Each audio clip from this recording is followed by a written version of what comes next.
안녕하세요. 24년 12월 16일입니다. 인체파동원리 남창규 한의원 진료 시간은 아침 8시에 문 열어서요. 오후 4시까지 진료를 합니다.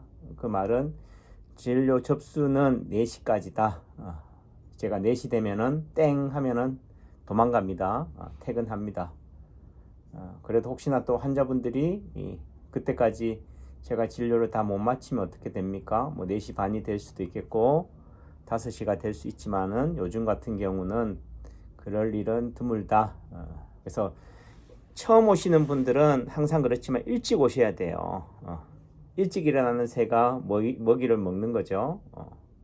그 말은 내가 대접받고 싶으면은 일찍 오시라.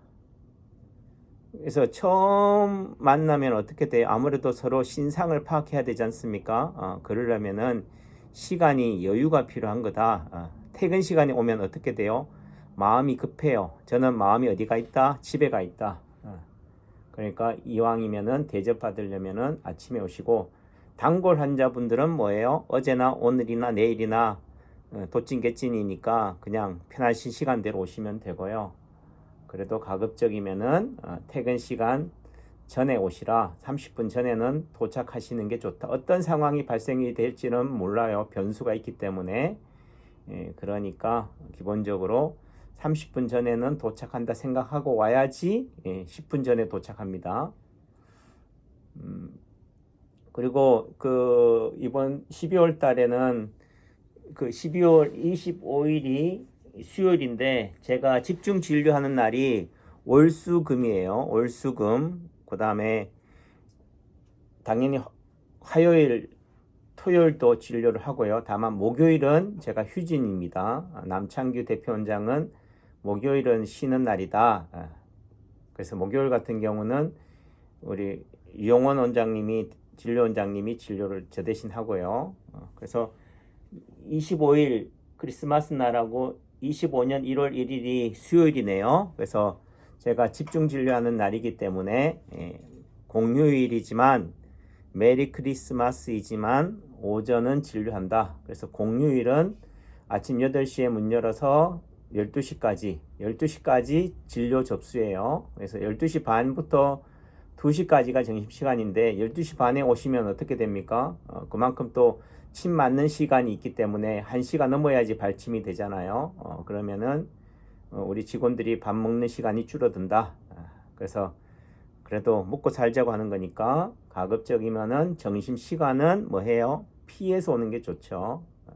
그래도 뭐 어떻든 근처에 있다면은 들어오시고요.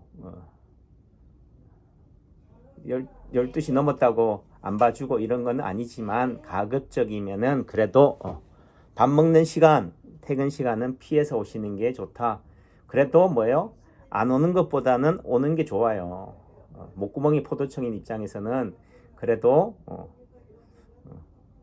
와주는 게 감사하다. 배부른 입장에서는 그래도 퇴근 시간이나 점심 시간은 좀 지켜주는 게 좋다라는 부분들이 좋죠.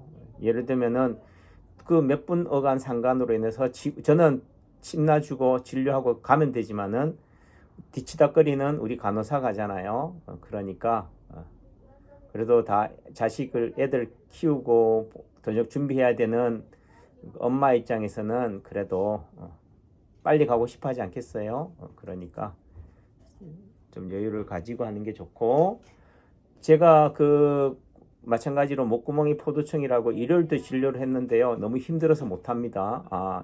왜 일요일을 쉬어야 되느냐? 왜 안식일을 지정해서 했느냐?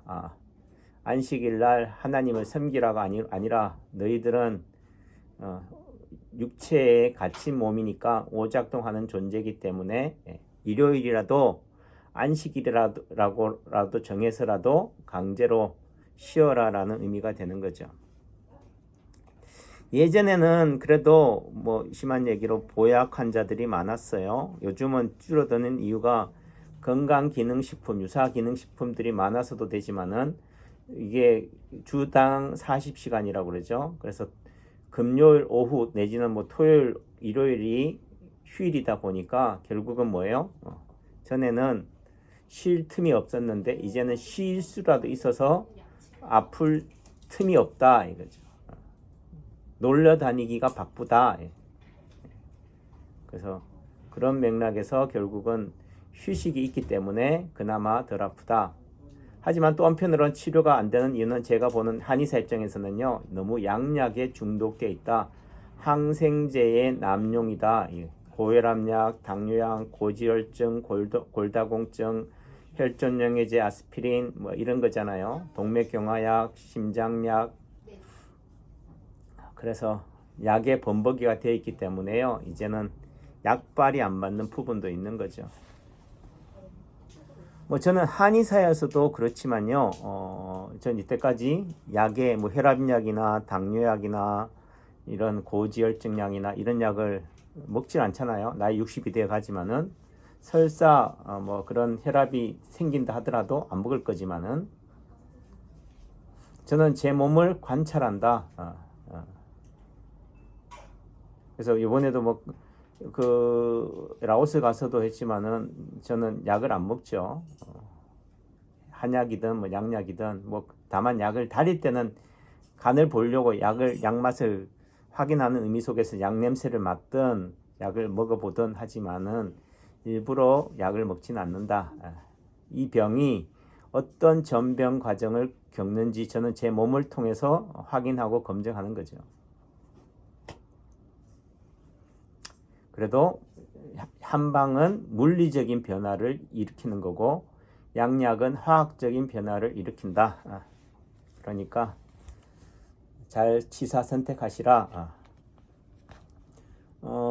지금 우리 김학분 어머니가 침 맞고 계시는데요. 남편 되시는 분이 평생을, 예를 들어 평생은 아니겠죠. 은퇴 후에 나이 들어서 용돈벌이 한다고 추운 겨울날 그 주차장 요원으로 일하시다가요. 뇌경색이 오신 거죠. 평상시 뭐 지병이 심장병 있었다라고 봐지는데 뇌색전이니까 대학병원 입원해서 혈전용해제, 유로퀴나제를 처치를 하다 보니까 헤모리지가 된 거죠. 뇌출혈이 된 거예요. 그래서 혹 때리려다 혹 붙인 꼴이 되는데 어머님이 그래도 한번 병문안을 와주기를 바래서 왕진 와주기를 바래서 제가 가보니까요. 멘탈리티가 거의 세미코마 상태예요. 세미코마에서 드라우지, 굳이 좋게 본다면은 세미코마에서 드라우지에 가까운 쪽. 그 세미코마 상태라는 얘기는 동공이 퓨필 리플렉스가 반사가 없어요. 거의 픽스 상태예요. 거의 핀포인트 상태더라고요. 이 말은 내교 연수 부위에 심각한 병변이 있다. 그래서 음식물을 삼킨다든지 연화장애, 그 다음에 호흡 중추, 뭐 예를 바이탈, 맥박이라든지 이런 부분들에 불규칙한 부분들이 되는 거고, 통증, 페인 컨트롤이라는 부분에 있어서 페인 리플렉스에서는 보면은 거의 뭐 심하게 꼬집어야지 반응하는. 오셨어요? 예. 그런 상태가 되어 있어서 안타깝죠. 그러니까 제가 하는 얘기는 결국은 처음 쓰러졌을 때가 제일 중요하다. 그래서 처음 발견했을 때 부른다든지 해도 눈을 뜨지 못한다든지 꼬집어도 알아보지 못하거나 반응하지 못한다면은 굳이 병원에 보낼 필요가 없다. 근데 요즘은 뭐 병원 집에서 사망하면은 또 사망 그 진단서 발급받기가 어려우니까 결국은 병원에 가서 인정해야지만이 사망 진단서 발급받기가 편해서 그런 부분도 있지만, 그래서 어설프게 그 식물인간된 상태에서는 뭐예요? 몇 년씩 그냥 회복 불가능한 상태로 될 수 있기 때문에 괜히 연명치료에 목맬 일이 아니다. 그래도 기적적으로 의식이 그래도 세미코마니까 더 악화되면 코마 상태가 되는 거고, 더 좋아지면은 드라우지 상태가 되는 거죠. 깨어날 수도 있겠지만 문제는 그 과정에서 욕창이 생긴다든지 감염, 그 콧줄을 하고 있으니까 폐렴이 생기겠고요. 흡임성 폐렴. 그 다음에 소변줄을 하고 있으니까 방광염, 요로관염이 생기겠죠. 결국은 그런 합병증으로 문제가 되는 거죠. 그래서 아무튼 뭐 그런 부분들이 있어요. 안타깝죠. 그래서 나름 뭐 보호자로서 또는 본인이 그런 병이 생겼을 때 어떻게 해야 될지를 미리 사전에 공지를 하든지 준비를 하는 상황들이 돼야 되고요. 진행하겠습니다. 마음을 비우면은 또 환자가 와요.